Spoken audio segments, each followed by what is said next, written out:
जी अस्सलाम वालेकुम दोस्तों, अज फिर असी तुहाडे वास्ते शायरी लैके हाजिर होए हज़रत पीर बाबा बुल्ले शाह उन्हां दी शायरी लैके हाजिर होए। तवज्जो कर सो के वेख ते सही आसमाना ते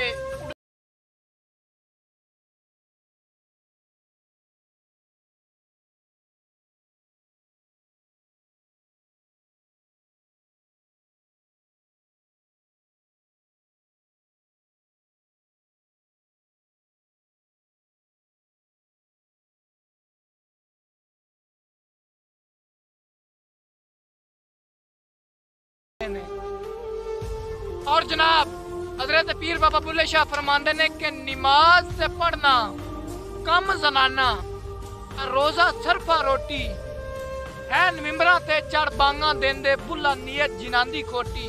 माशाअल्लाह। और जे कर बुलिया तू रब नू मिलना कर साफ अंदर दी कोठी।